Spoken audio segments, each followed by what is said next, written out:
ঢাকা মেডিকেলের প্রত্যেকটা কেবিন আমি খুঁজছি, আমার হাজবেন্ড কই নাই। আমি দেখতেছি এক একজনের মগজ বের হয়ে আছে, এক একজনের এক এক অবস্থা। এমন কত মানুষ আছে যে শহীদ হয়েছে শুধু চিকিৎসা ছাড়া, একটু চিকিৎসা পাই নাই। আমার হাজবেন্ডও পাই নাই। 4টা 4:30 বাজে আমার কাছে ফোন আসে যে আমার হাজবেন্ড আহত। তো আমি সাথে সাথে বাসা থেকে বের হয়ে যাই। বের হওয়ার পর আবারও ফোন আসে যে ওকে ঢাকা মেডিকেল পাঠিয়ে দিচ্ছে, কয়েকজন স্টুডেন্ট নিয়ে যায়। তো আমি যখন বের হয়ে যাই তখন শুনি যে অনাবিল হসপিটালে ওকে ভর্তি করাইছে। তো আমি অনাবিল হসপিটালের পাশাপাশি যখন যাই তখন শুনি যে ওই জায়গায় ওকে রাখে নাই। তখন এরকমই ছিল, এসব হসপিটালে বলেই দেওয়া হয়েছে যে কোনো আহত ব্যক্তিকে যেন চিকিৎসা না দেওয়া হয়। আমার হাজবেন্ডকেও দেয় নাই অনাবিল হসপিটাল। ওর মাথার মধ্যে ইনজুরি ছিল, একটা ব্যান্ডেজ পর্যন্ত ওকে পড়ে নাই। তারপর আমি আবার ঢাকা মেডিকেল যাই। সে যাওয়ার পথেও অনেক ভোগান্তি সৃষ্টি হয়। আমি রাস্তার মধ্যে সব ব্যারিকেড দেওয়া ছিল, আমি ওদের হাত জোর করে বলি রাস্তাটা একটু ক্লিয়ার করে দিতে, আমি শুধু আমার হাজবেন্ডের কাছে একটু যাব। আমি হাত জোর করে রিকোয়েস্ট করার পর অনেকগুলো স্টুডেন্ট আসে, এসে রাস্তা ক্লিয়ার করে দেয়। আমি আমার হাজবেন্ডের কাছে যাই। ঢাকা মেডিকেলের প্রত্যেকটা কেবিন আমি খুঁজছি, আমার হাজবেন্ড কই নাই। আমি দেখতেছি এক একজনের মগজ বের হয়ে আছে, এক একজনের এক এক অবস্থা। তো আমি আল্লাহকে এটাই বলছিলাম যে আল্লাহ, আমার হাজবেন্ডের যেন আমি এমন না দেখি। আমি ওটা চিকিৎসা করাবো, আমি এখানে রাখবো না, অন্য হসপিটাল নিয়ে যাবো। তার 2-1টা কেবিন যাওয়ার পর আমি দেখি যে 4-5টা লাশ ওই জায়গার মধ্যে একদম ফার্স্টই হচ্ছে আমার হাজবেন্ড। আমি জানি না ওরা কেন মেরে ফেলছে। একজন মানুষ পানি খাওয়াতে যেতেই পারে, কত ছোট ছোট বাচ্চারা রাস্তায়। আমিও সেদিন যেতাম কিন্তু আমি যেতে পারি নাই। আমি ওই জায়গায় গিয়ে দেখি যে আমার হাজবেন্ডের লাশ পড়ে আছে। আমি এত ডক্টর ডাকছিলাম, কেউ আসে নাই। লাস্ট আমার কান্না দেখে 2-1 জন আসছে। ওরা এটাও বলতে পারবে না যে আমার হাজবেন্ডের মৃত্যুটা কেন হয়েছে।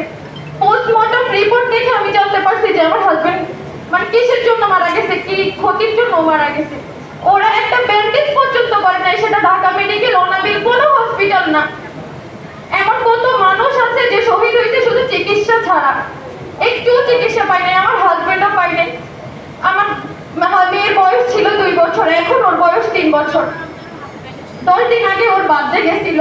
প্রত্যেকবার ওর বাবা ওর বার্থডে নিয়ে খুব থাকতো যে মেয়ের জন্য কি করবে না করবে।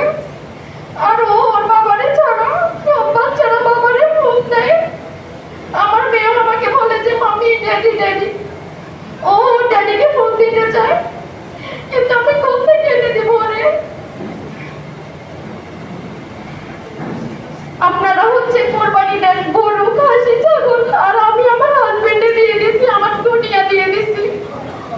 আপনাদের প্রত্যেকের কাছে এই মানুষগুলো একটা সংখ্যা, 1500-1600, প্রত্যেক একটা সংখ্যা, কিন্তু ওই একটা সংখ্যা আমার কাছে আমার পৃথিবী। একজন মায়ের কাছে তার পৃথিবী। একটা সন্তান জানে যে বাবা হারানোর যন্ত্রণা কি। এতিম শব্দটা খুব ছোট, কিন্তু যে বহন করে এর ভার সেই জানে। আমি খুব ছোটবেলায় এতিম হয়েছি। আমি কখনোই চাই নাই আমার মেয়ে এত তাড়াতাড়ি ওর বাবাকে হারাক। ওর বাবারে হারাই যাচ্ছে তার থেকেও ছোট বয়সে।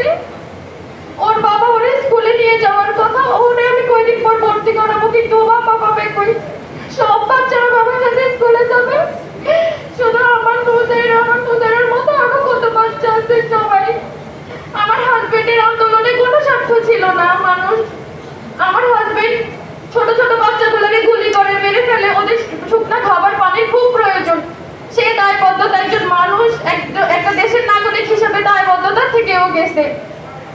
এরকম অনেক নিরপরাধ মানুষকে মেরে ফেলছে। আমি চাই না আর কোনো ফ্যাসিস্ট এই বাংলাদেশে আসুক। এই বাংলাদেশের কাছে আমার চাওয়া পাওয়া শুধু একটাই, এই দেশটা সুষ্ঠু স্বাভাবিক থাকুক। কোনো স্ত্রী বিধবা না হোক, কোনো সন্তান এত কম বয়সে বাবা হারা না হোক, কোনো মা এত ছোট ছোট বাচ্চা সন্তান হারা না হোক। এই পুরো একটা দেশ যদি আমাকে দিয়ে দেয়, সরকার যদি সারা দুনিয়াও আমাকে দিয়ে দেয়, আমার হারানোর বিনিময় কিচ্ছু না, কিচ্ছু না। আমার মানুষের বিনিময় কোনো কিচ্ছু হয় না। একটা মেয়ের সবকিছু হচ্ছে তার স্বামী। আমার হাজবেন্ড মারা যাওয়ার পর আমার মতো এরকম অনেক মেয়ে আছে। আমরা জানি যে দুনিয়াটা কত কঠিন হয়ে যায়। আমার জীবনও কঠিনই হয়ে গেছিল। হয়তো বা বলতে পারবেন যে সরকার অনুদান দিচ্ছে, একটা বাচ্চার কি কোটি টাকা থাকলেও তার বাবাকে হারানোর যে ব্যথা, ওটা কি কখনো বলতে পারে? কখনোই না। কোটি টাকা দিয়ে একটা বাচ্চার বাবা ফিরাই দেওয়া যায় না, একটা মেয়ের স্বামী না, আর একটা মায়ের সন্তানকে না। এই দেশটা সুস্থ, স্বাভাবিক, সুন্দর থাকুক, এটাই আমার চাওয়া পাওয়া। আমার বাচ্চাটা একটা সুস্থ পরিবেশে বড় হোক, ওকে দেখে কেউ